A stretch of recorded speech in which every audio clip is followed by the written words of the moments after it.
Kodagu channel ವಾರ್ತೆಗಳ ಪ್ರಾಯೋಜಕರು Muliya Keshav Bhat and sons, ಚಿನ್ನಾಭರಣಗಳ ಬೃಹತ್ ಮಳಿಗೆ, ಮಡಿಕೇರಿ, ಗೋಣಿಕೊಪ್ಪ, ಪುತ್ತೂರು, ಬೆಳ್ತಂಗಡಿ, ಬೆಂಗಳೂರು. ಶಾರದಾ ಜ್ಯುವೆಲರ್ಸ್, ಕೊಡಗಿನ ಸಾಂಪ್ರದಾಯಿಕ ಆಭರಣಗಳ ಬೃಹತ್ ಮಳಿಗೆ, Aras road, Mysuru. A to Z super market, Vishwamanava double road, Kuvempu Nagar, Mysuru. SLV Promax, corn mix and corn products, Kushalnagar. Prashanth furnitures, ನಿಮ್ಮ ಅಂದದ ಮನೆಗೆ ಚಂದದ ಪೀಠೋಪಕರಣಗಳ ಮಳಿಗೆ, industrial area, Madikeri. Fabins family restaurant, ಬೆಕಾಚಿ resto cafe, always cell tower, Koynur ರಸ್ತೆ, ಮಡಿಕೇರಿ. ಕೊಡಗು ಜಿಲ್ಲೆಯನ್ನ ನಿರ್ಲಕ್ಷ್ಯ ಮಾಡ್ತಾ ಇದೆಯಾ ಕರ್ನಾಟಕ ಸರ್ಕಾರ? ಹೌದು, ಇತ್ತೀಚೆಗೆ ಈ ಮಾತು ಅಕ್ಷರಶಃ ಸತ್ಯ ಅನ್ನಿಸ್ತಾ ಇದೆ. ಚುನಾವಣೆ ಹತ್ತಿರ ಬಂದಾಗ ಜಿಲ್ಲೆಯ 2 ಕ್ಷೇತ್ರಗಳಲ್ಲೂ ನಮ್ಮ ಅಭ್ಯರ್ಥಿಗಳನ್ನೇ ಗೆಲ್ಲಿಸಿ ಅಂತ ದುಂಬಾಲು ಬೀಳೋ ರಾಜ್ಯ ನಾಯಕರು ಸಂಪುಟದಲ್ಲಿ ಕೊಡಗಿನ ಶಾಸಕರಿಗೆ ಸ್ಥಾನ ನೀಡುವ ವಿಷಯದಲ್ಲಿ ಮಾತ್ರ ಮೌನ ವಹಿಸ್ತಾ ಇದ್ದಾರೆ. 1994ರಲ್ಲಿ ದೇವೇಗೌಡರು ಅಧಿಕಾರದಲ್ಲಿದ್ದಾಗ MC ನಾಣಯ್ಯನವರು ಗೌಡರ ಸಂಪುಟದಲ್ಲಿ ಕಾನೂನು ಮತ್ತು ಸಂಸದೀಯ ವ್ಯವಹಾರಗಳ ಸಚಿವರಾಗಿ ಕಾರ್ಯನಿರ್ವಹಿಸಿದ್ರು. 1999ರಲ್ಲಿ ದಿವಂಗತ SM ಕೃಷ್ಣ ಸರ್ಕಾರ ಅಧಿಕಾರದಲ್ಲಿದ್ದ ಸಂದರ್ಭದಲ್ಲಿ MM ನಾಣಯ್ಯ, T ಜಾನ್ ಮತ್ತು ಸುಮಾ ವಸಂತ್ ಸೇರಿ ಜಿಲ್ಲೆಯ 3 ಮಂತ್ರಿ ಭಾಗ್ಯ ದೊರಕಿತ್ತು. ಇದಾದ ಬಳಿಕ ಬಿಜೆಪಿ ಸರ್ಕಾರದ ಆಡಳಿತದಲ್ಲಿ KG ಬೋಪಯ್ಯನವರಿಗೆ ವಿಧಾನಸಭಾಧ್ಯಕ್ಷರ ಜವಾಬ್ದಾರಿ ನೀಡಿ ಕೇವಲ 10 ತಿಂಗಳ ಕಾಲ MP ಅಪ್ಪಚ್ಚು ರಂಜನ್ ಅವರಿಗೆ ಯುವಜನ ಸೇವಾ ಮತ್ತು ಕ್ರೀಡಾ ಇಲಾಖೆಯ ಸಚಿವ ಸ್ಥಾನವನ್ನು ನೀಡಲಾಗಿತ್ತು. 2018ರ ವಿಧಾನಸಭಾ ಚುನಾವಣೆಯಲ್ಲಿ ಬಿಜೆಪಿ ಭರ್ಜರಿ ಜಯಗಳಿಸಿದಾಗಲೂ ಜಿಲ್ಲೆಯ ಜನತೆ ಮಂತ್ರಿ ಸ್ಥಾನದ ನಿರೀಕ್ಷೆಯಲ್ಲಿದ್ದರು. ಆದರೆ ಕಾಂಗ್ರೆಸ್ ಮತ್ತು JDS ಮೈತ್ರಿಯಿಂದಾಗಿ ಅದು ಕೂಡ ಫಲಿಸಲಿಲ್ಲ. 2023ರ ವಿಧಾನಸಭಾ ಚುನಾವಣೆಯಲ್ಲಿ ರಾಜ್ಯದಲ್ಲಿ ಕಾಂಗ್ರೆಸ್ ಜಯಬೇರಿ ಬಾರಿಸುವುದರೊಂದಿಗೆ ಜಿಲ್ಲೆಯ 2 ಕ್ಷೇತ್ರಗಳನ್ನು ತನ್ನದಾಗಿಸಿಕೊಂಡಿತು. ಸಿದ್ದರಾಮಯ್ಯನವರ ಸಂಪುಟದಲ್ಲಿ ಮುಖ್ಯಮಂತ್ರಿಗಳ ಕಾನೂನು ಸಲಹೆಗಾರರಾಗಿ ಅತ್ಯುತ್ತಮ ಕೆಲಸ ನಿರ್ವಹಿಸಿ ಕೆಲವೊಂದು ಸನ್ನಿವೇಶದಲ್ಲಿ ಸರ್ಕಾರಕ್ಕೆ ಎದುರಾದ ಕಾನೂನು ಸವಾಲುಗಳನ್ನು ದಿಟ್ಟತನದಿಂದ ಎದುರಿಸಿದ ಕೊಡಗಿನ ಶಾಸಕ AS ಪೊನ್ನಣ್ಣ ಅವರಿಗೆ ಮಂತ್ರಿ ಸ್ಥಾನ ಫಿಕ್ಸ್ ಎಂಬ ಮಾತು ಅಲ್ಲಲ್ಲಿ ಕೇಳಿ ಬರ್ತಾಯಿತು. ಆದರೆ ಸಚಿವ ಸಂಪುಟದ ಪಟ್ಟಿಯಲ್ಲಿ ಮಾತ್ರ ಪೊನ್ನಣ್ಣನವರಿಗೆ ರಾಜ್ಯ ವಿಧಾನಸಭಾ ಉಪಾಧ್ಯಕ್ಷರನ್ನಾಗಿ ನೇಮಿಸಿ ಕೊಡಗಿನ ಜನರ ಕಣ್ಣೊರೆಸುವ ತಂತ್ರ ಮಾಡಲಾಗಿದೆ. ಇನ್ನು ಮಡಿಕೇರಿ ಶಾಸಕ ಡಾ ಮಂತ್ರಗೌಡ ಸಚಿವ ಸ್ಥಾನದ ಆಕಾಂಕ್ಷಿಯಲ್ಲದಿದ್ದರೂ ಕಾದು ನೋಡುವ ಸರದಿಯಲ್ಲಿದ್ದರು. ಆದರೆ ಕೊಡಗಿನ ಯಾವೊಂದು ಕ್ಷೇತ್ರದ ಶಾಸಕರಿಗೂ ಮಂತ್ರಿ ಸ್ಥಾನ ಸಿಗದೇ ಇರುವುದು ಕಾಂಗ್ರೆಸ್ ಕಾರ್ಯಕರ್ತರು ಸೇರಿದಂತೆ ಜಿಲ್ಲೆಯ ಬಹುತೇಕ ಜನರಿಗೆ ಸಹಜವಾಗಿಯೇ ರಾಜ್ಯ ಕಾಂಗ್ರೆಸ್ ಸರ್ಕಾರದ ಮೇಲೆ ಅಸಮಾಧಾನ ಉಂಟಾಗಿರುವುದಂತೂ ಸತ್ಯ. ಕೊಡಗು ಚಾನಲ್ ವಿಶೇಷ ವರದಿ, ಪ್ರವೀಣ್ ಕುಮಾರ್ TJ, ಮಡಿಕೇರಿ. ಪಾಣಕ್ಕಾಡು ಸೈಯದ್ ಮೊಹಮ್ಮದ್ ಅಲಿ ಸಿಹಾಬ್ ತಂಗಳ್ ಅವರ 17ನೇ ಪುಣ್ಯಸ್ಮರಣೆ ಅಂಗವಾಗಿ AIKMCC ವಿರಾಜಪೇಟೆ ಶಾಖೆ ವತಿಯಿಂದ ವಿರಾಜಪೇಟೆ ಸರಕಾರಿ ಸಾರ್ವಜನಿಕ ಆಸ್ಪತ್ರೆಯ ಸುಮಾರು 60 ಒಳ ರೋಗಿಗಳಿಗೆ ಉಚಿತವಾಗಿ ಹಣ್ಣು ಹಂಪಲುಗಳನ್ನು ವಿತರಿಸಲಾಯಿತು. ವಿರಾಜಪೇಟೆ ಸರಕಾರಿ ಆಸ್ಪತ್ರೆಯ ವೈದ್ಯೆ ಡಾ ರಾಜೇಶ್ವರಿ ಈ ಸಂದರ್ಭ ಮಾತನಾಡಿ, AIKMCC ಹಲವು ವರ್ಷಗಳಿಂದ ಆರೋಗ್ಯ ಕ್ಷೇತ್ರದಲ್ಲಿ ನಿಸ್ವಾರ್ಥ ಸಮಾಜ ಸೇವೆಯನ್ನ ಮಾಡ್ತಾ ಇದ್ದು, ರೋಗಿಗಳ ಬಗ್ಗೆ ತೋರಿಸ್ತಾ ಇರುವ ಕಾಳಜಿ ಮತ್ತು ಮಾನವೀಯ ಸೇವೆ ಶ್ಲಾಘನೀಯವಾಗಿದೆ ಎಂದು ಮೆಚ್ಚುಗೆ ವ್ಯಕ್ತಪಡಿಸಿದರು.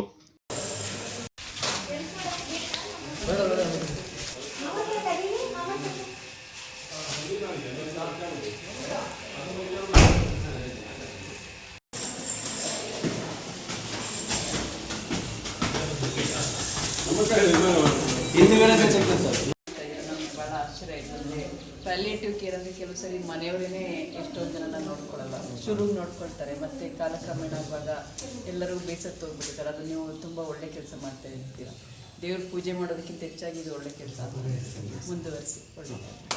AIKMCC Shihab Thangal centre for humanity Virajpet ಶಾಖೆ ಅಧ್ಯಕ್ಷ ಮೊಹಮ್ಮದ್ ಹಾಜಿ, ಕಾರ್ಯದರ್ಶಿ ಸಾಜಿರ್ ಮತ್ತಿತರ ಪ್ರಮುಖರು ಪಾಲ್ಗೊಂಡಿದ್ದರು.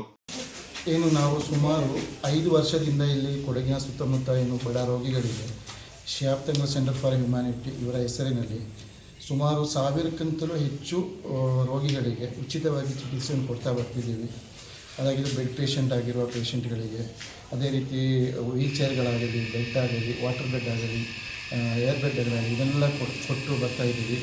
ಇದೆಲ್ಲ ನಾವು ಒಂದು 5 ವರ್ಷದಿಂದ ಪೇಷಂಟ್ಗಳಿಗೆ ಉಚಿತವಾಗಿ ಕೊಡ್ತಾ ಬರ್ತಾಯಿದ್ದೀವಿ. ಅದರ ಹಿಂದೆ ನಾವು ಇವಾಗ ಅವರ ನಮ್ಮ ಶಿಹಾಬ್ ತಂಗಳ್ ಅವರ ಹೆಸರಿನಲ್ಲಿ ಅವರ ನೆನಪಿಗೋಸ್ಕರ ಇವತ್ತು ನಾವು ಇಲ್ಲಿ ಸರ್ಕಾರಿ ಹಾಸ್ಪಿಟ್ಲಲ್ಲಿ ಇರುವಂತಹ ರೋಗಿಗಳಿಗೆ ಹಣ್ಣು ಹಂಪಲನ್ನು ವಿತರಿಸಿ ಅವರಿಗೆ ಒಂದು ಸಾಂತ್ವನ ಹೇಳುವ ಮೂಲಕ ನಾವೊಂದು ಈ ಒಂದು ಪ್ರೋಗ್ರಾಮನ್ನು ಇಟ್ಟಿದ್ದೀವಿ. ಅದಕ್ಕೆ ಎಲ್ಲರಿಗೂ ಧನ್ಯವಾದವನ್ನು.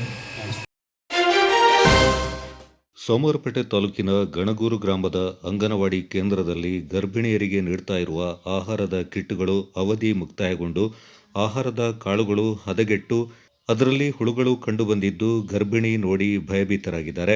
ಇಲ್ಲಿ ಸರಿಯಾದ ಸಮಯಕ್ಕೆ ಆಹಾರದ ಕಿಟ್ ವಿತರಣೆ ಮಾಡದೆ 2 ತಿಂಗಳಿಂದ ಆಹಾರದ ಕಿಟ್ ನೀಡಿಲ್ಲ. ಸೋಮವಾರದಂದು ಜೂನ್ ತಿಂಗಳ ಆಹಾರದ ಕಿಟ್ ಅನ್ನು ನೀಡಿದ್ದಾರೆ. ಇದರಲ್ಲಿ 1 ಕೆಜಿ ಹೆಸರು ಕಾಳು, 1 ಕೆಜಿ ಗೋಧಿ, 100 ಗ್ರಾಂ ಹಾಲು ಪುಡಿ ಮತ್ತು 2 ಕೆಜಿ ಅಕ್ಕಿಯನ್ನು ನೀಡಿದ್ದು ಕಾಳುಗಳು ತಿನ್ನಲು ಯೋಗ್ಯವಾಗಿಲ್ಲ. ಹೆಚ್ಚಾಗಿ ಕಾಳುಗಳಲ್ಲಿ ಹುಳುಗಳು ಕಾಣ್ತಾ ಇವೆ. ಇನ್ನು 100 ಗ್ರಾಂ ಹಾಲು ಪುಡಿಯಿಂದ ಒಂದು ಪ್ಲಾಸ್ಟಿಕ್ ಕವರಿನಲ್ಲಿ ಹಾಕಿ ನೀಡಿದ್ದಾರೆ. ಅದು ಯಾವ ದಿನಾಂಕದ್ದು ಅಂತ ಗೊತ್ತಿಲ್ಲ. ಇವುಗಳನ್ನು ತಿನ್ನಲು ಭಯಪಡುವ ಸನ್ನಿವೇಶ ಎದುರಾಗಿದೆ ಎಂದು ಗರ್ಭಿಣಿ ಜೀವಿತ ದೂರಿದ್ದಾರೆ.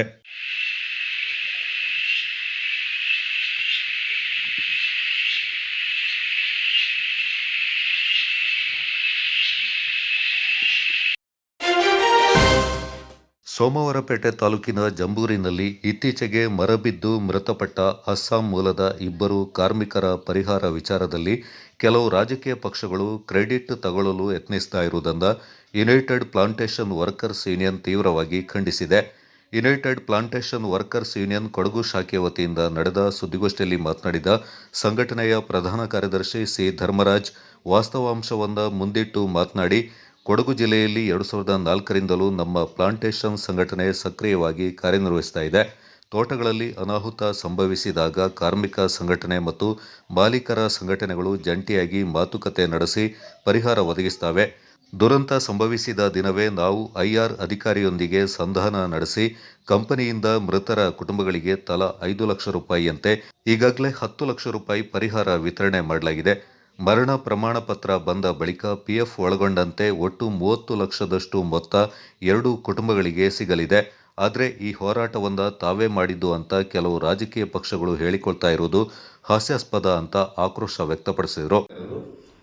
ಮೊನ್ನೆ 29/7/2026ರಲ್ಲಿ ಸೋಮವಾರಪೇಟೆ ತಾಲೂಕು ಜಂಬೂರು ಅಲ್ಲಿ ಒಂದು ಮರ ಬಿದ್ದು 2 ಮರಣ ಹೊಂದಿರ್ತಾರೆ ಅಸ್ಸಾಂ ಕಾರ್ಮಿಕರು.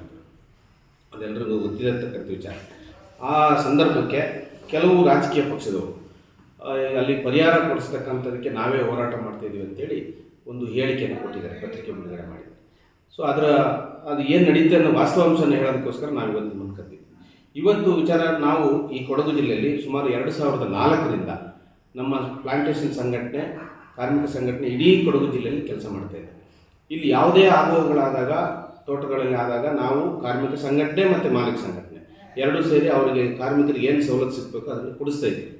ಆದರೆ ಇವತ್ತು ಅದನ್ನು ರಾಜಕೀಯವಾಗಿ ತಗೊಂಡು ನಾವೇ ನಮ್ಮಿಂದಲೇ ಇದು ಹೋರಾಟ ಆಗ್ತಾಯಿದೆ, ನಾವೇ ಅವ್ರಿಗೆ ಪರಿಹಾರ ಕೊಡ್ತೀವಿ ಅಂತ ಹೇಳ್ತಾ ಇರ್ತಕ್ಕಂಥದ್ದು ಇದೊಂಥರ ಹಾಸ್ಯಾಸ್ಪದ. ರಾಜಕೀಯ ಪಕ್ಷಕ್ಕೂ ಕಾರ್ಮಿಕ ಸಂಘಟನೆಗೆ ವ್ಯತ್ಯಾಸ ಗೊತ್ತಿರ್ತಕ್ಕಂಥವ್ರು ಈ ರೀತಿ ಹೇಳಿದ್ದಾರೆ. ಇದನ್ನು ನಾವು ತೀವ್ರವಾಗಿ ನಮ್ಮ ಸಂಘಟನೆ ಮುಖಾಂತರ ಖಂಡಿಸ್ತಾನೂ ಇದ್ದೀವಿ. ಜಿಲ್ಲಾಧ್ಯಕ್ಷರು ಅಂತ ಹೇಳ್ಕೊಂಡು HM ಸೋಮಪ್ಪ ಅನ್ನೋರು ಸೋಮವಾರಪೇಟೆ ತಾಲೂಕಲ್ಲಿ ಲೀಡರಾಗಿ ಕೆಲಸ ಮಾಡ್ತಾರೆ. ಅವರು ಜಿಲ್ಲಾಧ್ಯಕ್ಷರಲ್ಲ, ನಮ್ಮ ಸಂಘಟನೆಯ ಕಾರ್ಯದರ್ಶಿಯಾಗಿ. ಅವರು ಈ ಭಾಗಗಳಲ್ಲಿ ಏನು ಹೇಳ್ತಾರೆ ಅಂದರೆ, ನಾವು ಜಿಲ್ಲಾಧ್ಯಕ್ಷರು ಅಂತ ಹೇಳ್ಕೊಂಡು ಕಾಂಗ್ರೆಸ್ಸಿನ ಒಬ್ಬ ವ್ಯಕ್ತಿಗೆ ಜಿಲ್ಲಾಧ್ಯಕ್ಷರ ಸ್ಥಾನ ಕೊಡಬೇಕಂತ ಹೇಳ್ತಾರೆ. ನಮ್ಮ ಸಂಘಟನೆ ಇರ್ತಕ್ಕಂಥದ್ದು ಕಮ್ಯುನಿಸ್ಟ್ ಪಕ್ಷದ ಅಡಿಯಲ್ಲಿ ಇರ್ತಕ್ಕಂಥ ಸಂಘಟನೆ, ಅದರ ಲೀಡ್ರು ಅವರು ಇಷ್ಟು ವರ್ಷಗಳ ಕಾಲ ಕೆಲಸ ಮಾಡ್ತಾರೆ. ಆದರೆ ಅವರು ಕಾಂಗ್ರೆಸ್ಸಲ್ಲಿ ಇರ್ತಕ್ಕಂಥ ಒಬ್ಬರಿಗೆ ಜಿಲ್ಲಾಧ್ಯಕ್ಷ ಕೊಡಬೇಕಂತೇಳಿ united plantation workers union AITUC ನಾವು ಒತ್ತಾಯ ಮಾಡ್ತಿದ್ವಿ ಅಂತ ಹೇಳ್ತಾ ಇದ್ದಾರೆ. ಆ ಸಂಘಟನೆಯ ಪ್ರಧಾನ ಕಾರ್ಯದರ್ಶಿಯಾಗಿ ನಾನು ಅದನ್ನು ಖಂಡಿಸ್ತಾ ಇದ್ದೀನಿ. ಅವರು ನಮ್ಮ ಗಮನಕ್ಕೆ ತರದಲ್ಲೇ, ನಮ್ಮ ಸಮಿತಿ ಇದೆ, ಆ ಸಮಿತಿ ಗಮನಕ್ಕೆ ತರದಲ್ಲೇ ಈ ರೀತಿಯಾಗಿರ್ತಕ್ಕಂಥ ಒಂದು ಸುಳ್ಳು ಹೇಳಿಕೆ ಕೊಟ್ಟು ಅವರು ಯಾವುದೋ ಲಾಭಕ್ಕೋಸ್ಕರ ಮಾಡಿರ್ತಕ್ಕಂಥದ್ದು ಖಂಡಿಸ್ತಾ ಇದ್ದೀವಿ. ಮುಂದಿನ ದಿನಗಳಲ್ಲಿ ಅವ್ರ ಮೇಲೆ ನಾವು ಕ್ರಮ ತಗೊಳ್ತೀವಿ ಅಂತ ಹೇಳ್ತಾ ಇಷ್ಟು ವಿಚಾರಗಳನ್ನ ನಮ್ಮ ಮುಂದೆ ವ್ಯಕ್ತಿಗಳಿಗೆ ನಾವು ಪರಿಹಾರ ಕೊಡೋದಕ್ಕೆ ಇಮಿಡಿಯೇಟಾಗಿ ಅವತ್ತೇ ಮಾತಾಡಿ ಅಲ್ಲಿ IR ಆಫೀಸರ್ ಜೊತೆ ಮಾತಾಡಿ ಅವರಿಗೆ 10 ಲಕ್ಷ ಈಗಾಗಲೇ ಪರಿಹಾರ ಬಿಡುಗಡೆ ಆಗಿದೆ. ತಲಾ 5-5 ಲಕ್ಷ ರೂಪಾಯಿ ಬಿಡುಗಡೆ ಕಂಪ್ನಿಯಿಂದ ಕೊಟ್ಟಿದ್ದಾರೆ. ನಂತರ PF ಮತ್ತು ಬೇರೆ ಬೇರೆ ವಿಚಾರಗಳು ಅದನ್ನು ಅವರು ಮೃತ ಸರ್ಟಿಫಿಕೇಟ್ ಬಂದ ಮೇಲೆ ಅದನ್ನು ಅವರು ಬಿಡುಗಡೆ ಮಾಡ್ತಾರೆ. ಅವ್ರಿಗೆ ಒಟ್ಟು ಆದಾಯವಾಗಿ ಒಂದು 30 ಲಕ್ಷ ರೂಪಾಯಿ ಅವರಿಗೆ ಇಬ್ಬರು ಫ್ಯಾಮಿಲಿಗೆ ಸಿಗ್ತದೆ. ಇದು ಕಾರ್ಮಿಕ ಸಂಘಟನೆ ಮತ್ತು ಮಾಲೀಕ ಸಂಘಟನೆ ನಡುವೆ ನಡೆದಿರ್ತಕ್ಕಂಥ ಸಂಧಾನ ಸಭೆ. ಇದು ಕೆಲವು ರಾಜಕೀಯ ಪಕ್ಷದವರು ಇದನ್ನು ಈ ರೀತಿ ಬಿಂಬಿಸ್ತಕ್ಕಂಥದ್ದು ಸರಿಯಲ್ಲ ಅನ್ನೋದನ್ನು ಈ ಮಾಧ್ಯಮದ ಮುಖಾಂತರ ತಮ್ಮಗಳ ಮುಖಾಂತರ ಇದನ್ನು ನಾವು ಬಿಡುಗಡೆ ಮಾಡ್ತೇವೆ. ಕರ್ನಾಟಕ ಕೇರಳ ರಾಜ್ಯ ಮುಖ್ಯ ಸಂಪರ್ಕ ರಸ್ತೆಯ ಕರಿಕೆಯಲ್ಲಿ ಬೆಟ್ಟದಿಂದ ಬರುವ ಚರಂಡಿಯೊಂದರ ಭಾರೀ ನೀರು ಸಂಪೂರ್ಣ ರಸ್ತೆಯ ಮೇಲೆ ಹರಿತಾ ಇದ್ದು ವಾಹನ ಅಪಘಾತವಾಗುವ ಸಾಧ್ಯತೆ ದಟ್ಟವಾಗಿದೆ. ರಭಸದ ನೀರಿನ ಹರಿವಿನಿಂದಾಗಿ ಅದಾಗಲೇ ರಸ್ತೆಯ ಒಂದು ಭಾಗ ಕುಸಿಯಲು ಪ್ರಾರಂಭಗೊಂಡಿದ್ದು ರಸ್ತೆ ಸಂಪರ್ಕ ಕಡಿತಗೊಳ್ಳುವ ಸಾಧ್ಯತೆ ಕಂಡುಬಂದಿದ್ದು ಸಂಬಂಧಪಟ್ಟವರು ಕೂಡಲೇ ಕ್ರಮ ಕೈಗೊಳ್ಳಬೇಕೆಂದು ಸಾರ್ವಜನಿಕರು ಹಾಗೂ ಪ್ರಯಾಣಿಕರು ಒತ್ತಾಯಿಸಿದ್ದಾರೆ. Kodagu channel news, Duggala Sadananda.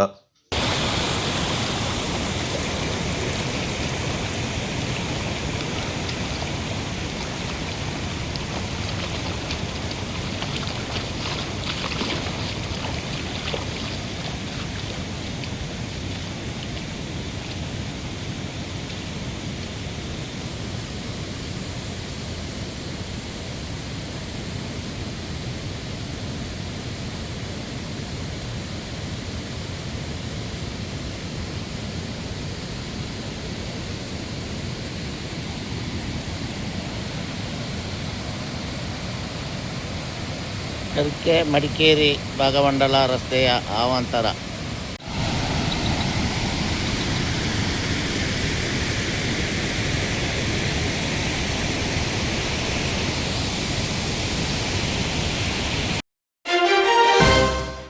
ಸಮಾಜದ ಮಕ್ಕಳಿಗೆ ಭಾಷೆ ಹಾಗೂ ಪಾರಂಪರಿಕ ಸಂಪ್ರದಾಯಗಳನ್ನು ತಿಳಿಸುವ ಕೆಲಸ ಆಗಬೇಕಿದೆ ಎಂದು ಲೇಖಕಿ ಅಖಿಲ ಕೊಡವ ಸಮಾಜದ ಪೊಮ್ಮಕ್ಕಳ ಪರಿಷತ್ ಅಧ್ಯಕ್ಷೆ ಐಚಂಡ ರಶ್ಮಿ ಪೂವಮ್ಮ ಹೇಳಿದ್ದಾರೆ. ದಾಪಕ್ಲು ಕೊಡವ ಸಮಾಜದ ಪೊಮ್ಮಕ್ಕಳ ಪರಿಷತ್ ವತಿಯಿಂದ ಭಾನುವಾರ ಕೊಡವ ಸಮಾಜದ ಹರದಾಸ ಅಪ್ಪನೆರವಂಡ ಅಪ್ಪಚ್ಚ ಕವಿ ಸಭಾಂಗಣದಲ್ಲಿ ಪೊಮ್ಮಕ್ಕಳ ಪರಿಷತ್ ನಾಪಕ್ಲು ವತಿಯಿಂದ ಏರ್ಪಡಿಸಿದ್ದ ಕಕ್ಕಡ ತೀನಿ ನಮ್ಮೆ ಸಭಾ ಕಾರ್ಯಕ್ರಮ ಉದ್ಘಾಟಿಸಿ ಅವರು ಮಾತನಾಡಿದರು. ಕೊಡವ ಜನಾಂಗ ತಮ್ಮ ಮಕ್ಕಳಿಗೆ ಉತ್ತಮ ಶಿಕ್ಷಣ ನೀಡಬೇಕು, ಆಗಷ್ಟೇ ಜನಾಂಗದ ಅಭಿವೃದ್ಧಿ ಸಾಧ್ಯ. ಇದರ ಜೊತೆಗೆ ಸಂಸ್ಕೃತಿ ಆಚಾರ ವಿಚಾರಗಳಿಂದ ಯುವ ಜನಾಂಗ ರೂಢಿಸಿಕೊಳ್ಳಬೇಕೆಂದರು. நீங்கள் ಈಗ ಗೂಗಲ್ ಮಾಡಿ ನೋಡ್ಸಿಂಗಿ ಆ ವಿಷಯ ಈಗ ಕರಿವಾಕ ಈ ಪಾಜ ಎನ್ನಂಗಾಯ್ತು ಇನ್ನೇ ಉಂಡೇನೆ ನಂಗಳ ಕರ್ಟನ್ ತೆಂಗಿ ಅದಕ್ಕೆ ಕಾರಣ ನಂಗಳೇ ಎನ್ನಗಳಕ ನಂಗಡ ಅದಿಯಾನ ಇಂಗ್ಲಿಷ್ ಪಾಜರ ವ್ಯಾಮೋಹ ಅನ್ನನೇ ನಾನು ಯಾವುದೇ ಭಾಷೆಯ ದ್ವೇಷಿ ಅಲ್ಲ.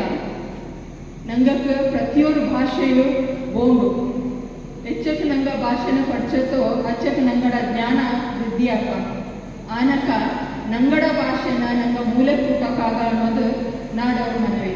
ಎಜುಕೇಷನ್ ಅರ್ಥ ಬರೋದು, ವಿದ್ಯಾಭ್ಯಾಸಕ್ಕೆ ಅರ್ಥ ಬರೋದು ಅನ್ನೇನಾಯ್ತು ಶುರುವಾನದೇ ಫೀಲ್ಡ್ ಮಾರ್ಷಲ್ ಕಾರಿಕ ಕಾಲೇಜು ಕೊಡವ ಎಮ್ಮೆ ಹಂಗಾಯ್ತು. ಆ ಕೊಡವ ಎಮ್ಮೆಕ್ಕೆ ಹೊರ ಕಳ್ಕಲು ನಂಗೆ ಕೂಡಿಸಿದ ಆಚೆಗೆ ನಂಗಡ ಭಾಷೆ ಎಣ್ಣೆನೇಗಿ ಉಸಿರಾಡಿಯನ್ನು ಪೋಪ ಆ ವಿಷಯಕ್ಕೆ ನಾನು ಹಿಂಗಕ್ಕೆ ಒನ್ನೊಂದು ಅಣೆಂಡು ಇಲ್ಲಿಗೆ ಬಂದಿದ್ದಳು.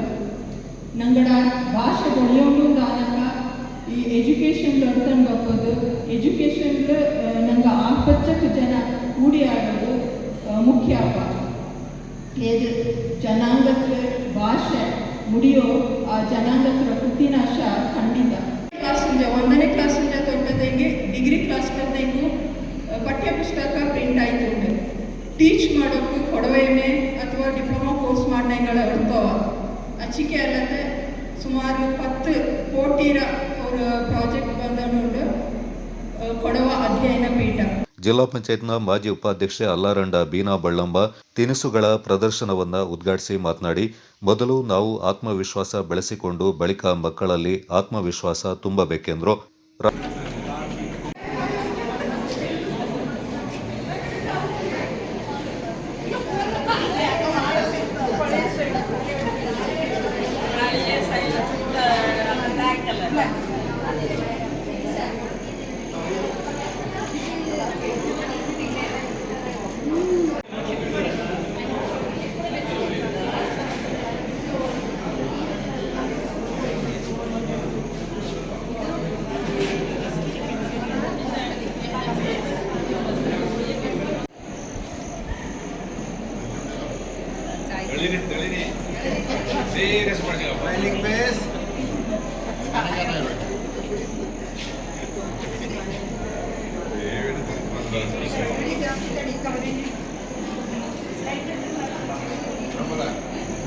ರಾಷ್ಟ್ರ ಪ್ರಶಸ್ತಿ ವಿಜೇತ ಮುಕ್ಕಾಟಿರ ಸೌಮ್ಯ ಅವರು ಮಾತನಾಡಿ ತಮ್ಮ ಅಪಾರ ಅನುಭವದೊಂದಿಗೆ ಅತ್ಯುತ್ತಮ ಉಪಯುಕ್ತ ಮಾಹಿತಿಯನ್ನು ನೀಡಿದರು. 7 ವಯಸ್ಸು ಕೂಡ ಚಿಕ್ಕ ಅಚೀವ್ಮೆಂಟ್ ಮಾಡೋದು, ಇದು ಒಕ್ಕೂಟ ಮಹಿಳಾ ಒಕ್ಕೂಟ ಎಲ್ಲ ಕಾರ್ಯಕ್ರಮ ಮಾಡಿನಟ್ಟು ಈ ಕೊಡುವ ತೀನಿ ಕನ್ನಡ ತೀನಿ ಕಾರ್ಯಕ್ರಮ ಎಂತ ಇದು ಇಂಪಾರ್ಟೆಂಟ್ ಅದಲ್ಲೇ ಇದು ಇನ್ಎವಿಟಬಲ್ ಈಗ ನನಗೆ ಕೊಡುವ ಕಲ್ಚರ್ನ ನಂಗೆ ಪ್ರೊಟೆಕ್ಟ್ ಮಾಡೋದು ನಂಗೆ ಮಿಂಜ ಕರ್ತಕೊಂಡು ಅನ್ನೋದು ನಂಗೆ ಎಲ್ಲರದ್ದು ಕರ್ತವ್ಯ ಆಯ್ತು. ಸೊ ಇನ್ನು ನೀವು ಇಂಥ ಹಲವಾರು ಕಾರ್ಯಕ್ರಮ ಮಾಡಿನಟ್ಟು ಇದಕ್ಕೆ ನಾನು ನಿಮಗೆ ಬೆಸ್ಟ್ ವಿಶಸ್ನ ಅನ್ವಿ ನಾಕಿಂದ ನಿಮಗೆ ಎಲ್ಲರೂ ಇನ್ವೈಟ್ ಮಾಡಿದ್ದೀನಿ, ನಾನು ತಕ್ಕಾರ ಮಾಡಿದ್ದೇನೆ. ದಾಪಕ್ಲು ಕೊಡವ ಸಮಾಜದ ಅಧ್ಯಕ್ಷ ಮುಂಡಂಡ ಸಿ ನಾಣಯ್ಯ ಮಾತನಾಡಿ ಕೊಡವ ಜನಾಂಗದ ಅಭಿವೃದ್ಧಿಗೆ ಮಹಿಳೆಯರ ಪಾತ್ರ ಪ್ರಮುಖವಾದದ್ದು ಎಂದರು. ಕೊಡವಡ ಮಾಲ್ ಮಠ ಎಂಬ ವಿಷಯದ ಕುರಿತು ಬಿದ್ದಾಟಂಡ ಮಮತಾ ಚಿಣ್ಣಪ್ಪ ವಿಚಾರವನ್ನು ಮಂಡಿಸಿದರು. ಕೊಡವ ಸಮಾಜ ಪೊಮ್ಮಕ್ಕಡ ಪರಿಷತ್ ಅಧ್ಯಕ್ಷೆ ಬಾಳೆಯಡ ನಿಶಾ ಮೇದಪ್ಪ, ಅರೆಯಡ ಸರಸು ಪೆಮ್ಮಯ್ಯ, ಕಾಂಡಂಡ ಪ್ರತಿಜಾ ಅಚ್ಚಪ್ಪ, ನಾಯಕಂಡ ಜೂಬಿ ತಿಮ್ಮಯ್ಯ, ಕರವಂಡ ಸೀಮಾ ಗಣಪತಿ, ಕಲಿಯಂಡ ಗೀತಾ ಗಿರೀಶ್ ಮತ್ತಿತರ ಪದಾಧಿಕಾರಿಗಳು ಈ ಸಂದರ್ಭ ಪಾಲ್ಗೊಂಡಿದ್ದರು. Kodagu channel news Duggala Sadananda Napoklu. ತುಳುವ ಮಹಾಸಭೆ ಇಂಟರ್ನ್ಯಾಷನಲ್ನ ನೂತನ ಕೊಡಗು ಜಿಲ್ಲಾ ಸಮಿತಿಯಿಂದ ರಚನೆ ಮಾಡಲಾಗಿದ್ದು, ಜಿಲ್ಲಾಧ್ಯಕ್ಷರಾಗಿ ಬಿಬಿ ಐತಪ್ಪ ರೈ, ಪ್ರಧಾನ ಕಾರ್ಯದರ್ಶಿಯಾಗಿ ರಾಜೀವ್ ಆಲೋಚನಾ ಬಿಪಿ ಆಯ್ಕೆಗೊಂಡಿದ್ದಾರೆ. ಗೌರವ ಅಧ್ಯಕ್ಷರಾಗಿ ಶೇಖರ ಭಂಡಾರಿ, ಉಪಾಧ್ಯಕ್ಷರಾಗಿ ಬಿವೈ ಆನಂದ ರಘು, ಬಿಕೆ ಮೋಹನ, ಬಿ ಶಿವಪ್ಪ, ಜಿಲ್ಲಾ ಪ್ರಧಾನ ಸಂಚಾಲಕರಾಗಿ ಪಿಎಂ ರವಿ ಮೊಗೇರ, ಪ್ರಧಾನ ಕಾರ್ಯದರ್ಶಿಯಾಗಿ ರಾಜೀವ್ ಆಲೋಚನಾ ಬಿಪಿ, ಕೋಶಾಧಿಕಾರಿ ರತ್ನಾಕರ ರೈ, ಜಿಲ್ಲಾ ಸಲಹೆಗಾರರಾಗಿ ಅಶೋಕ ಆಚಾರ್ಯ ಬಿಸಿ, ತಾಲೂಕು ಸಂಚಾಲಕರಾಗಿ ಮಡಿಕೇರಿಯ ಸುರೇಶ್ ಕುಲಾಲ್, ವಿರಾಜಪೇಟೆಯ ಶಬರೀಶ್ ಶೆಟ್ಟಿ, ಕುಶಾಲನಗರದ ಗೌತಮ ಶಿವಪ್ಪ, ಪೊನ್ನಂಪೇಟೆಯ ಶೇಖರ್ ಭಂಡಾರಿ ಹಾಗೂ ಸೋಮವಾರಪೇಟೆಯ ದಾಮೋದರ ಬಿಎಂ ಆಯ್ಕೆಗೊಂಡರು. ಯುವ ಘಟಕದ ಅಧ್ಯಕ್ಷರಾಗಿ ಶರದ್ ಶೆಟ್ಟಿ, ಮಹಿಳಾ ವಿಭಾಗದ ಗೌರವಾಧ್ಯಕ್ಷರಾಗಿ ವಿಜಯಲಕ್ಷ್ಮಿ, ಅಧ್ಯಕ್ಷರಾಗಿ ಲೀಲಾ ಶೇಷಮ್ಮ, ಉಪಾಧ್ಯಕ್ಷರಾಗಿ ಶಶಿಕಲಾ ರೈ, ಪ್ರಧಾನ ಕಾರ್ಯದರ್ಶಿಯಾಗಿ ಶೋಭಾ ಮುತ್ತಪ್ಪ, ಕೋಶಾಧಿಕಾರಿಯಾಗಿ ಸಾವಿತ್ರಿ ಹಾಗೂ ಸಲಹೆಗಾರರಾಗಿ ಲೀಲಾವತಿ ಬಿಎಸ್ ನೇಮಕಗೊಂಡರು. ಮಡಿಕೇರಿಯಲ್ಲಿ ನಡೆದ ತುಳುವ ಮಹಾಸಭೆ ಇಂಟರ್ನ್ಯಾಷನಲ್ನ ಸಭೆಯಲ್ಲಿ ನೂತನ ಪದಾಧಿಕಾರಿಗಳನ್ನು ಆಯ್ಕೆ ಮಾಡಲಾಯಿತು. ತುಳುವ ಮಹಾಸಭೆ ಇಂಟರ್ನ್ಯಾಷನಲ್ನ ಕರ್ನಾಟಕ ರಾಜ್ಯಾಧ್ಯಕ್ಷ ದೇವೇಂದ್ರ ಹೆಗ್ಡೆ, ಪ್ರಧಾನ ಕಾರ್ಯದರ್ಶಿ ಅರವಿಂದ ಬೆಲ್ಚಡ, ತುಳು ವರ್ಲ್ಡ್ ಫೌಂಡೇಶನ್ದ ಪ್ರಧಾನ ಕಾರ್ಯದರ್ಶಿ ವಸಂತ ರೈ ಕುತ್ತೆತ್ತೂರು ಹಾಗೂ ನಿರ್ದೇಶಕ ಡಾಕ್ಟರ್ ರಾಜೇಶ್ ಕೃಷ್ಣ ಆಳ್ವ ಪಾಲ್ಗೊಂಡಿದ್ದರು. ಡಾಕ್ಟರ್ ರಾಜೇಶ್ ಕೃಷ್ಣ ಆಳ್ವ ಅವರು ಮಾತನಾಡಿ ತುಳು ವರ್ಲ್ಡ್ ಫೌಂಡೇಶನ್ ಹಾಗೂ ತುಳುವ ಮಹಾಸಭೆ ಇಂಟರ್ನ್ಯಾಷನಲ್ನ ಉದ್ದೇಶಗಳು, ಪಾತ್ರ ಮತ್ತು ಜವಾಬ್ದಾರಿಗಳ ಕುರಿತು ಸಮಗ್ರ ಮಾಹಿತಿಯನ್ನು ನೀಡಿದರು. ಜಿಲ್ಲಾ ಆರೋಗ್ಯ ಮತ್ತು ಕುಟುಂಬ ಕಲ್ಯಾಣ ಇಲಾಖೆ ಹಾಗೂ ಜಿಲ್ಲಾ ಏಡ್ಸ್ ನಿಯಂತ್ರಣ ಘಟಕ ಕೊಡಗು ಜಿಲ್ಲೆಯ ವತಿಯಿಂದ ವಿರಾಜಪೇಟೆ ಗ್ರಾಮಾಂತರ ಮತ್ತು ಪಟ್ಟಣ ಪೊಲೀಸ್ ಠಾಣೆಗಳ ಸಿಬ್ಬಂದಿಗಾಗಿ HIV, ಸಿಫಿಲಿಸ್, ಕ್ಷಯರೋಗ, ವೈರಲ್ ಹೆಪಟೈಟಿಸ್, ಅಸಾಂಕ್ರಾಮಿಕ ರೋಗಗಳು ಹಾಗೂ ಸಾಮಾನ್ಯ ಆರೋಗ್ಯ ತಪಾಸಣೆ ಒಳಗೊಂಡ ಸಮಗ್ರ ಆರೋಗ್ಯ ತಪಾಸಣಾ ಶಿಬಿರ ಇತ್ತೀಚೆಗೆ ನಡೆಯಿತು. ಕಾರ್ಯಕ್ರಮವನ್ನು ವಿರಾಜಪೇಟೆ ಡಿವೈಎಸ್ಪಿ ಮಹೇಶ್ ಕುಮಾರ್ ಹಾಗೂ ಸರ್ಕಲ್ ಇನ್ಸ್ಪೆಕ್ಟರ್ ಅನೂಪ್ ಮಾದಪ್ಪ ಅವರು ಉದ್ಘಾಟಿಸಿದರು. ಕಾರ್ಯಕ್ರಮದಲ್ಲಿ ವೈದ್ಯಾಧಿಕಾರಿ ಡಾಕ್ಟರ್ ಸೌಮೇಶ್ರೀ ಹಾಗೂ ಐಸಿಟಿಸಿ ಸರ್ಕಾರಿ ಆಸ್ಪತ್ರೆ ವಿರಾಜಪೇಟೆ ಡಾಕ್ಟರ್ ಹರೀಶ್, ಡಾಕ್ಟರ್ ಅರ್ಚನಾ, ಉಪನಿರೀಕ್ಷಕ ಪ್ರಮೋದ್ ಹಾಗೂ ಲತಾ, ಐಸಿಟಿಸಿ ಆಪ್ತ ಸಮಾಲೋಚಕರಾದ ಚಿಟ್ಟಿಯಪ್ಪ ಹಾಗೂ ಚಂದ್ರಶೇಖರ್, ಎಸ್ಟಿಎಸ್ ವಿನಿಲ್ ಪಾಲ್ಗೊಂಡಿದ್ದರು. ಚೆಯ್ಯಂಡಾಣೆ ನರಿಯಂದಡ ಗ್ರಾಮ ಪಂಚಾಯಿತಿ ವ್ಯಾಪ್ತಿಯ ಚೇಲಾವರ ಗ್ರಾಮದಲ್ಲಿ ಸುರಿದ ಭಾರೀ ಗಾಳಿ ಮಳೆಗೆ ಬರೆಜರಿದು ದೇವಾಲಯದ ರಸ್ತೆ ಹಾಗೂ ಮೆಟ್ಟಿಲುಗಳು ಹಾನಿಯಾದ ಘಟನೆ ಶನಿವಾರ ನಡೆದಿದೆ. ಚೇಲಾವರ ಗ್ರಾಮದ ಕಡಿಯತ್ನಾಡು ಶ್ರೀ ಪೊನ್ನೋಲ ಸಾರ್ತಾವು ದೇವಾಲಯದ ಮುಂಭಾಗದ ಬರೆಯು ಶನಿವಾರ ರಾತ್ರಿ ಸುರಿದ ಭಾರೀ ಮಳೆಗೆ ಜರಿದಿದ್ದು, ಇದರಿಂದ ದೇವಾಲಯಕ್ಕೆ ತೆರಳಲು ನಿರ್ಮಿಸಲಾದ ರಸ್ತೆ ಹಾಗೂ ಮೆಟ್ಟಿಲುಗಳು ಕುಸಿದು ಹಾನಿಯಾಗಿ ಅಪಾರ ನಷ್ಟ ಸಂಭವಿಸಿದೆ. Kodagu channel news Zakariya Napoklu.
ನೇಪಾಳದ ಕಾಠ್ಮಂಡ್ನಲ್ಲಿ ನಡೆದ 3ನೇ ವಿಶ್ವ ಮಿಕ್ಸ್ ಬಾಕ್ಸಿಂಗ್ ಚಾಂಪಿಯನ್ಶಿಪ್ನಲ್ಲಿ ಕರ್ನಾಟಕವನ್ನು ಪ್ರತಿನಿಧಿಸಿದ್ದ ಕೊಡಗು ಜಿಲ್ಲೆಯ ವಿದ್ಯಾರ್ಥಿಗಳು ಪದಕವನ್ನು ಗೆದ್ದುಕೊಂಡಿದ್ದಾರೆ. ಕೌಶಿಕ್ ಕುಮಾರ್, ಯುಸಿ, ಮೊಹಮ್ಮದ್ ಯಾಸೀನ್, ಮೊಹಮ್ಮದ್ ಹಫೀಸ್ ಚಿನ್ನದ ಪದಕವನ್ನು, Ajay N S, Manvith Mohan M, Shreyan Gowda D H, Mithesh J ಹಾಗೂ ರಿತನ್ ಡಿಎಸ್ ಬೆಳ್ಳಿ ಪದಕವನ್ನು ಹಾಗೂ ಸಾತ್ವಿಕ್ ಬಿಎಸ್ ಕಂಚಿನ ಪದಕವನ್ನು ಗೆದ್ದುಕೊಂಡಿದ್ದಾರೆ. ಭಾರತ ತಂಡದಲ್ಲಿ ಕರ್ನಾಟಕ ರಾಜ್ಯದ 21 ಕ್ರೀಡಾಪಟುಗಳು ಪಾಲ್ಗೊಂಡು 10 ಚಿನ್ನದ ಪದಕ, 8 ಬೆಳ್ಳಿ ಪದಕ ಹಾಗೂ 3 ಕಂಚಿನ ಪದಕವನ್ನು ಪಡೆದುಕೊಂಡರು. ಕೊಡಗು ಜಿಲ್ಲೆಯ 9 ಕ್ರೀಡಾಪಟುಗಳು ಪಾಲ್ಗೊಂಡಿದ್ದರು. ಕರ್ನಾಟಕ ರಾಜ್ಯ ಮಿಕ್ಸ್ ಬಾಕ್ಸಿಂಗ್ ಅಸೋಸಿಯೇಷನ್ನ ಪ್ರಧಾನ ಕಾರ್ಯದರ್ಶಿ ಹಾಗೂ ತರಬೇತುದಾರ ಎನ್ಸಿ ಸುದರ್ಶನ್ ಅವರು ತರಬೇತಿಯನ್ನು ನೀಡಿದರು. ವಿಜಯ ವಿಘ್ನೇಶ್ವರ ಸೇವಾ ಸಮಿತಿ ಅಂಬಟ್ಟಿ 2ನೇ ವರ್ಷದ ಗೌರಿ ಗಣೇಶ ಉತ್ಸವ ಸಮಿತಿಯ ಸಭೆ ಅಧ್ಯಕ್ಷರಾದ ವಿಜಯಕುಮಾರ್ ಅವರ ನೇತೃತ್ವದಲ್ಲಿ ನಡೆಯಿತು. ಈ ಬಾರಿ 5 ದಿನಗಳ ಕಾಲ ಗಣಪತಿ ಪ್ರತಿಷ್ಠಿತ ಮೂರ್ತಿಯ ಪೂಜೆ ಪುನಸ್ಕಾರಗಳು ನಡೆಯಲಿವೆ ಮತ್ತು ಅಂಬಟ್ಟಿಯಿಂದ ಬಿಟ್ಟಂಗಾಲ ಬಾಳುಗೋಡು ಜಂಕ್ಷನ್ವರೆಗೆ ಮೆರವಣಿಗೆ ನಡೆಯಲಿದ್ದು, ನಂತರ ಕುಪ್ಪಂಡ ಕುಟುಂಬದ ಕೆರೆಯಲ್ಲಿ ಉತ್ಸವ ಮೂರ್ತಿಯನ್ನು ವಿಸರ್ಜನೆ ಮಾಡಲಾಗುತ್ತೆ ಅಂತ ಅಧ್ಯಕ್ಷರಾದ ವಿಜಯಕುಮಾರ್ ಮಾಹಿತಿಯನ್ನು ನೀಡಿದರು. ವಿಜಯಕುಮಾರ್ ಅಂತ ನಮ್ಮ ಅಂಬಟ್ಟಿ ಗ್ರಾಮದ ವಿಜಯಕುಮಾರ ಸೇವಾ ಸಮಿತಿ ಅಧ್ಯಕ್ಷರು.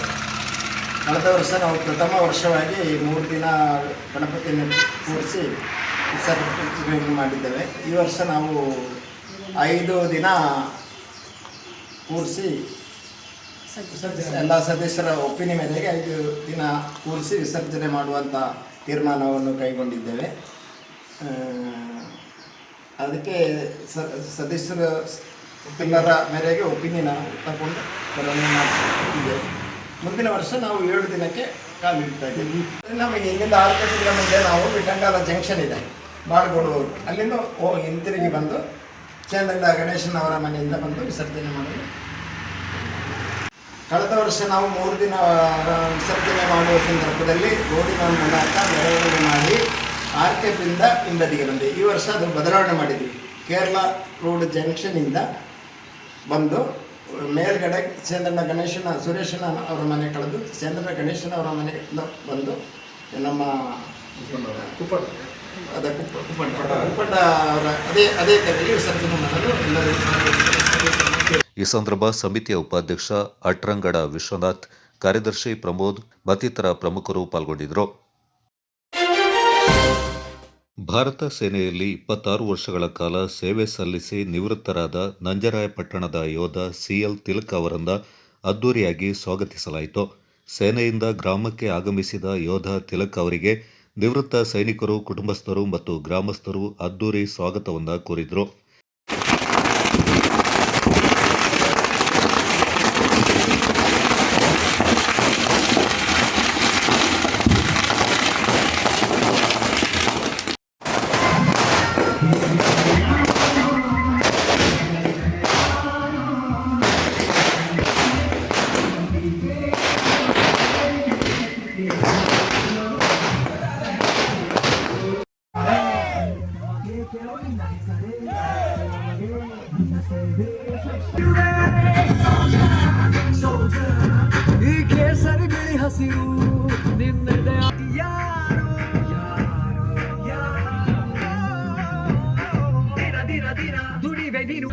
ದೇಶ ಪ್ರೇಮ ಓಹೋ ಎಂದು ನಿಂಗೆ ಜಯ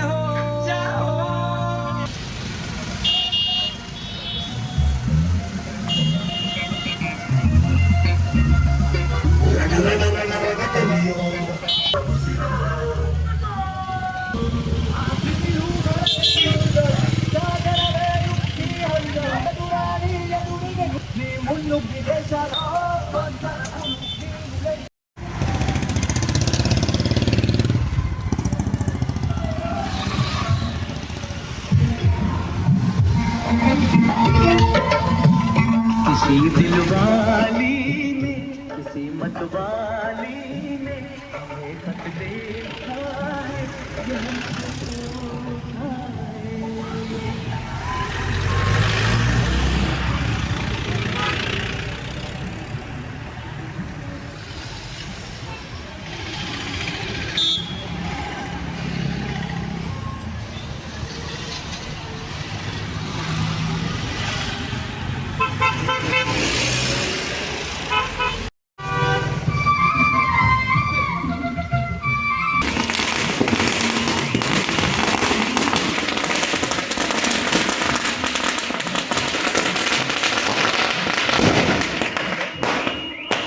ಆಗಲ್ಲ ಇದನ್ನ ಬರಂಗ್ ಬಿಡ್ಕೋಬೇಕು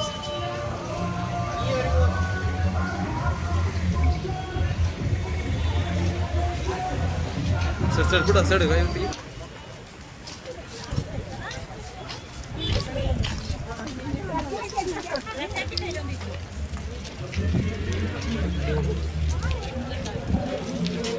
ಜಿಲ್ಲೆಗೆ ಆಗಮಿಸಿದ ತಿಲಕ್ ಅವರಿಂದ ಕೊಡಗು ಮೈಸೂರು ಗಡಿಯಲ್ಲಿ ಬರಮಾಡಿಕೊಳ್ಳಲಾಯಿತು.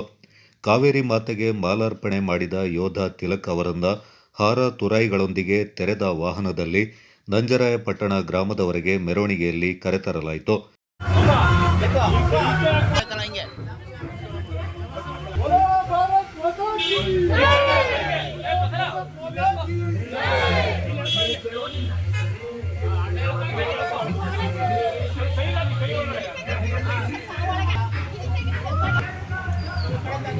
ಆಯ್ತಾ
ನಂಜರಾಯಪಟ್ಟಣ ಸಹಕಾರ ಸಂಘದ ಸಭಾಂಗಣದಲ್ಲಿ ಅಭಿನಂದನಾ ಸಮಾರಂಭವನ್ನು ಏರ್ಪಡಿಸಲಾಗಿತ್ತು.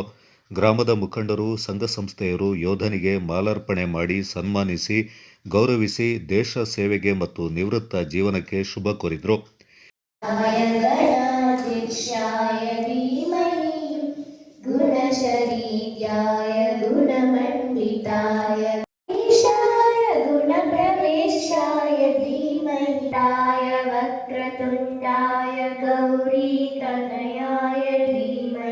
ಊರಿಗೆ ಬರಬೇಕಾದ್ರೆ ಭವ್ಯ ಸ್ವಾಗತವನ್ನು ನೀಡಿದಂತಹ ಇಡೀ ನಂಜರಾಯಪಟ್ಟಣ ಸುತ್ತಮುತ್ತಲಿನ ಎಲ್ಲ ಗ್ರಾಮಸ್ಥರಿಗೂ, ವೇದಿಕೆ ಮೇಲಿರುವ ಗಣ್ಯರಿಗೂ, ಅವರ ಕುಟುಂಬಸ್ಥರಿಗೂ ಮೊದಲನೇದಾಗಿ ತುಂಬು ಹೃದಯ ಸ್ವಾಗತವನ್ನ ಬಯಸ್ತಾ ಕಾರ್ಯಕ್ರಮಕ್ಕೆ ಚಾಲನೆಯನ್ನು ನೀಡ್ತಾ ಇದ್ದೀವಿ. ಒಬ್ಬ ನಿವೃತ್ತ ಸೈನಿಕನಿಗೆ ಸಲ್ಲಿಸಬೇಕಾಗಿರೋದು ರಾಷ್ಟ್ರಗೀತೆಯ ಮೂಲಕ ಕಾರ್ಯಕ್ರಮದ ಉದ್ಘಾಟನೆ. ದಯವಿಟ್ಟು ಎಲ್ಲ ನಿಂತು ರಾಷ್ಟ್ರಗೀತೆಯನ್ನು ಹಾಡುವುದರ ಮೂಲಕ ಈ ಕಾರ್ಯಕ್ರಮಕ್ಕೆ ಚಾಲನೆಯನ್ನ ಕೊಡಬೇಕು ಅಂತ ಕೇಳಿ. ಚಟ್ಟಡ್ಕ ಮನೆಸ್ಥಾನದ ಈಗಾಗಲೇ ನಿವೃತ್ತ ಒಂದಿ CL ತಿಲಕ 26 ವರ್ಷ ಸೈನಿಕರಾಗಿ ಸೇವೆ ಸಲ್ಲಿಸಿದ್ದು ಈ ದಿನ ನಿವೃತ್ತಿ ಹೊಂದಿರ್ತಾರೆ. ಅವರಿಗೆ ಗ್ರಾಮಸ್ಥರು, ಮನೆ ಕುಟುಂಬಸ್ಥರು, ಸಂಘ ಸಂಸ್ಥೆಯ ಎಲ್ಲ ನೆಂಟರಿಷ್ಟರ ಸಮ್ಮುಖದಲ್ಲಿ ಕುಶಾಲನಗರ ನಮ್ಮ ಗಡಿ ಭಾಗದಿಂದ ಈಗಾಗಲೇ ಕಾವೇರಿ ಮಾತೆಗೆ ಮಾಲಾರ್ಪಣೆ ಮಾಡಿ ಪ್ರೊಸೆಷನ್ ಮೂಲಕ ಇವಾಗ ಈ ಒಂದು ಸಭಾಂಗಣಕ್ಕೆ ಆಗಮಿಸಿದ್ದಾರೆ. ಮೊದಲನೇದಾಗಿ ನಾನು ನಮ್ಮ ತಾಯಿಯವರು ಹಿರಿಯರು ಆದಂತಹ CL ಈ ಸಂದರ್ಭ ಯೋಧನ ಕುಟುಂಬಸ್ಥರು, ಮಾಜಿ ಸೈನಿಕರು ಪಾಲ್ಗೊಂಡಿದ್ದರು. ರೋಟರಿ ಮಡಿಕೇರಿ ವತಿಯಿಂದ ನಗರದ ರೋಟರಿ ಸಭಾಂಗಣದಲ್ಲಿ ನಡೆದ ಸಾಪ್ತಾಹಿಕ ಸಭೆಯಲ್ಲಿ ವೈದ್ಯರ ದಿನ ಹಾಗೂ ಚಾರ್ಟರ್ಡ್ ಅಕೌಂಟೆಂಟ್ಸ್ ದಿನವನ್ನು ಅರ್ಥಪೂರ್ಣವಾಗಿ ಆಚರಣೆ ಮಾಡಲಾಯಿತು.